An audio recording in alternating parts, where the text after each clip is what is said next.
I don't know. I hope it's going to be worth your while. I can't promise anything, but I'll hear and try to do the best we can. Okay?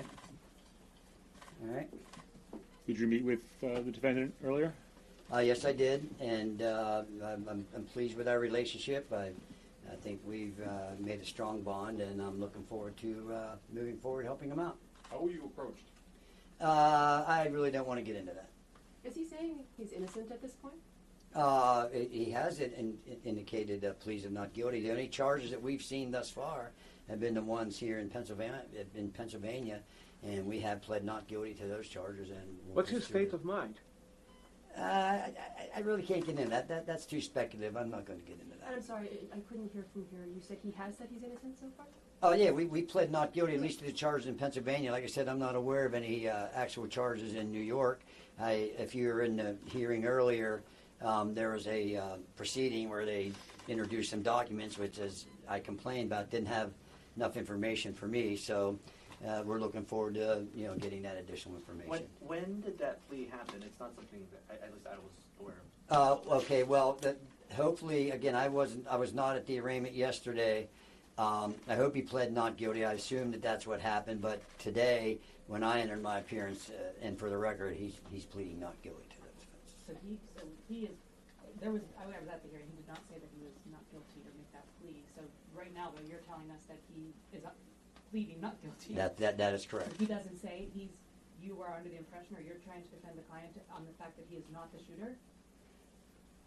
Listen, I haven't seen any evidence that says that he's the shooter. So that's like I said earlier, and I wasn't kidding around. A couple of things: if you're going to report something, report it accurately, and remember. And this is not just a small thing. The fundamental concept of American justice is the presumption of innocence, and until you're proven guilty beyond a reasonable doubt. And I've seen zero evidence at this point, and so I'm not even aware of what any charges. I'm sorry, that's just regarding the extradition request from New Well, York. the only hearing today was the extradition, so we're going to take one step at a time. It's a long process. What about the photos that police released, the NYPD release of him? I'm sorry? The photos, the NYPD release of your client.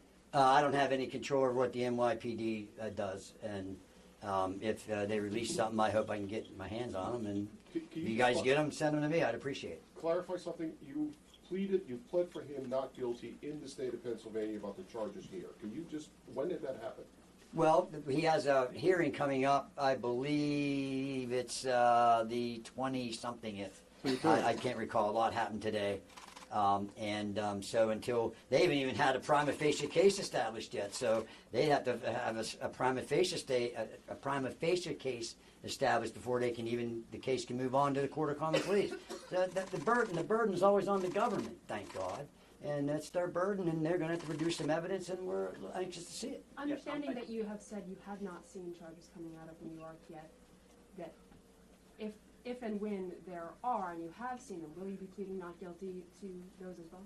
That would be my expectation. That certainly would be my advice. Your client's demeanor the past 2 days, but the arraignment and again today at the hearing, at some points he was smiling, laughing. You even had to actually tell him to stop talking. What are his feelings right now? I mean, he seems outspoken. Well, he's I said earlier, use your common sense. If you put yourself you or a loved one in that position, it's natural, I think, to go through many emotional states. As far as him not talking, as long as I'm going to be the lawyer, I'm going to do all the talking. My client's not going to say anything. A quick question about process. I was also at the hearing last night. I don't remember any plea being asked for or entered. Okay. As long as he hasn't pled guilty, that's all I care about. in the Blair County case, it's just not the. Well, I'm telling you, as his lawyer, he didn't have any lawyer of record, and he didn't have any representation until I got involved this afternoon. And I'm telling you, he's pleading not guilty to each and every. When does that plea normally happen? At the first hearing? Like I said, normally that could happen at the what happened last night at the informal arraignment, which is at the magisterial district judge. So is he telling you this is all some sort of awful mistake? I'm not going to talk about anything he's told me. How do you end up in Altoona? I'm not going to talk about that. Has he been able to contact his family since? Yeah, I'm not going to get into that either. Can you tell us when you were hired? I can say sometime prior to the hearing this afternoon. So you were hired and not appointed by the court? That is correct. If Governor Huichol provides this governor's extradition thing, does that change the timetable here? You still have the right to a habeas hearing, don't you? Yes, sir, we do. Like I said, and I'm not trying to be, it's 24. I'm not trying to be a smart ass or anything, but when we see, we've got to wait until we see things. When things happen, we'll react to that and proceed accordingly. Since cameras weren't allowed in the courtroom, and which is normal and fine. In Pennsylvania, that's the law. Would you be able to give us a summary of what it is that happened in the courtroom today? Yeah, today is basically what it was, and it happened fast. There was an extradition hearing scheduled. I found out about that about an hour or so before the hearing, and the initial thing is a person can waive extradition. And it was my opinion and my advice under the circumstances that he not, and I emphasize the not because apparently there's news reports already going out that he waived his extradition. He did not do that. And so that's why we wanted to make sure we're going to use the process and use the Constitution and the rights that are available to any one of us in this room and any American citizen or person charged with a crime. So we're going to move forward. You argue that he should not be eligible for, or I'm sorry, that he should be eligible for bail, excuse me. Yes, ma'am. Talk about some of those reasons. Yeah, so in Pennsylvania, the Constitution says that all crimes are generally a bailable offense. Bailable offense means you have to set some form of bail. The exception to that is if it's a capital case, which means the Commonwealth or the government is looking for the death penalty. And I'm proud to say I'm one of the few attorneys in Pennsylvania that's qualified to do death penalty cases.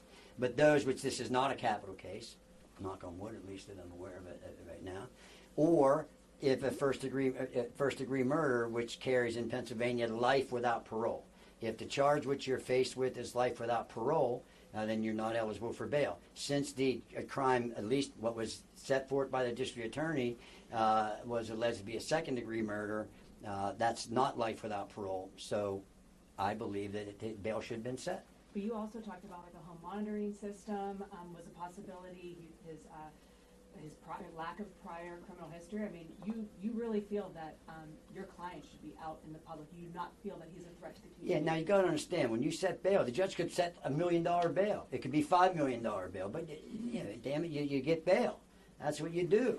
And like I said, anytime you look at the criminal justice system, pretend you're that one in that spotlight. You're going to want to be out. And, so yeah, I think he was entitled to bail, and the judge makes it $100 million or $10 billion or $100,000, he's entitled to bail. But to simply say no bail, in all due respect to the judge, I believe bail should have been set.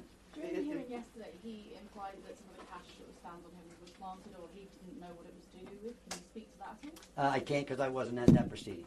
Is your client being held in solitary confinement? I can't comment on that. I do not know. What's the procedure in the next couple of days? What are you going to do? What is going to happen here? I'm not going to get into a lot of detail. I do have some things planned, but I can't get into that because I don't think that's what attorneys do. Are there any other court proceedings in the next day or two?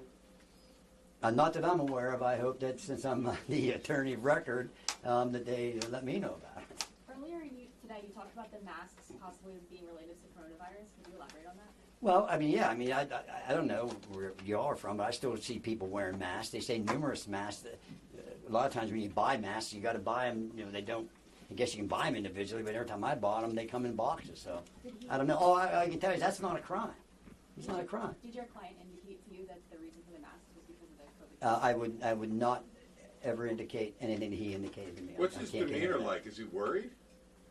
Well, I'm not going to speculate on that, but like I said, use your common sense. If you were in a jail or confined in a state where supposedly there's rumors going around you're going to be charged with murder, use your common sense. What can you tell us about your client? What's that? What can you tell us about your client? Probably not a whole lot.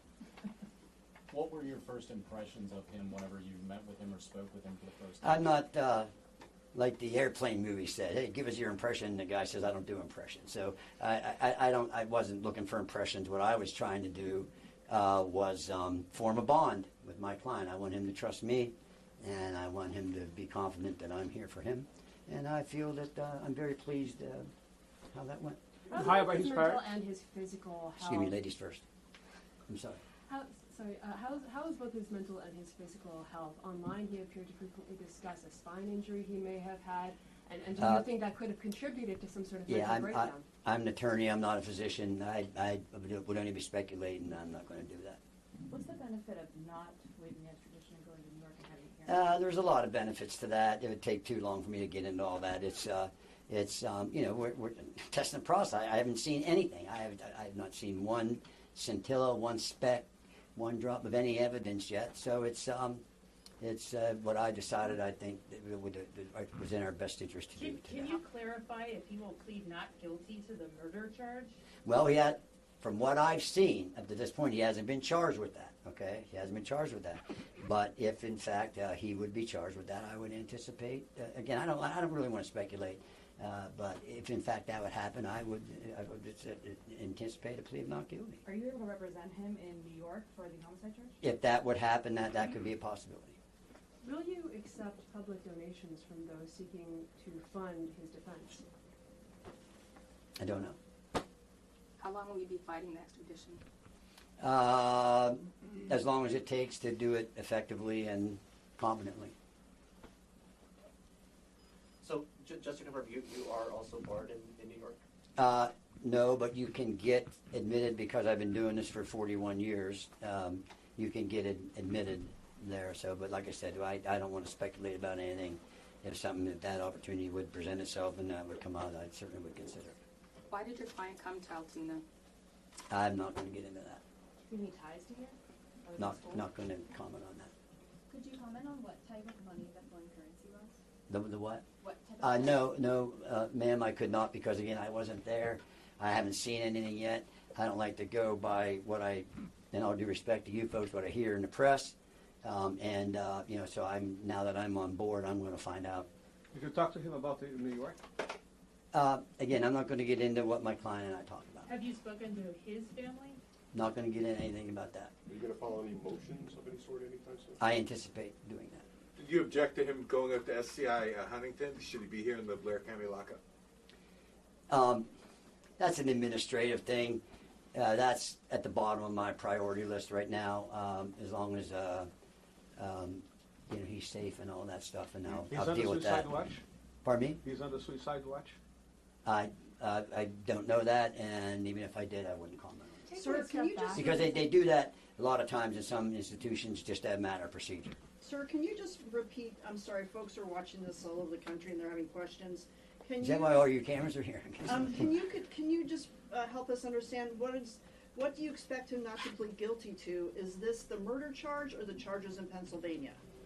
If you charge a person, if the government charges a person with a crime, they have to prove that, okay? And they have to have some evidence, all right? So, we got it. Like I said, you can look on this table, and here's all the evidence I have right here. Zoom in as close as you want to it. Nothing. I've seen nothing. I have nothing, and we'll get that. And So what is he pleading not guilty to? What charges? Both? Every charge, Every charge. Every charge, soup to nuts. Every charge. What about the money? About what money? It was $8,000 that was found in him. I'm not commenting on that. Again, like I said, I don't know anything about money other than what I've heard from you guys, and I will get to the bottom of that. And taking a step back for a second, but stay close to the mics. Okay, sorry. When you saw news of the shooting last week that the CEO of UnitedHealthcare had been gunned down in the streets of Manhattan, what did you personally think? What was your reaction? I'm a lawyer. I'm a criminal defense lawyer. I don't have a whole lot of time to watch news. I just look at glances, and I won't comment on When did you hear of it? I can't even remember. Have you done any investigation yet? I'm just really kind of basically got in this thing today, so I'm going to be doing some of that. Can you clarify who hired you? No, I cannot. I will not. I can, but I will not. Are you aware of the statement the defendant made when he was being escorted into the courthouse today? Well, I've heard some different versions of that. So I need to see what that statement was and all that stuff. But hopefully there won't be any more of that. Your visits will be up there in Huntington? I do not know. Sometimes I can get the court to arrange for him, for not just him, for a client to be transported back to Blair County. We understand that there have been some threats made to local restaurants, local establishments, even the local police and their building. Have you and your office, your staff here, received any threats of that kind? No, I hope not, but no, I'm not aware of any. I heard that just, I don't even know where I heard it in the last half hour on my way back to my office, but I don't know. I think what I did, and maybe I think I saw some transcription of District Attorney Weeks' press conference. He mentioned something about people being threatened. I hope not. I mean, that's not what we should be doing as Americans. When do you expect to talk to your client next? Soon. Are you going to attempt to delay the December 23rd prelim? Is that enough time? That's a good question. I do not know that yet. That could be a possibility. Does he have a current physical injury of any kind to his back? I'm not going to comment on anything personally related to my client. What are we missing? What happened in court when you told him to keep quiet? He shut his mouth, which is good. That's what he needs to do. What Right? did he do for you to tell him to be quiet? I thought I heard his voice, so that when I heard that triggered me to shut up. So. How long have you been practicing, sir? This is my 41st year. Where did you leave it with him? Are you going to talk to him tomorrow? I may, but definitely soon. Thank you. Okay. Thank you, sir. Thank you All very right. much. Anything else? Thank you guys. Like I said, I appreciate your patience. Thomas and Dickey. Yes, Thomas M. Dickey. Thomas M. Dickey. And then, so I appreciate everybody. Yeah. Sorry the weather is what it is. That's all right. Thank you And, for your time. Thank you. I appreciate you guys. All right. That's all right. Thank Thank you you. very much, Thank you, sir. sir. Good luck to you. You're very sir. welcome. Thank you guys. Thank you. Thank you. Remember, just don't forget that presumption of innocence, okay? That's a really important thing. And hopefully not, but someday you guys may all appreciate that.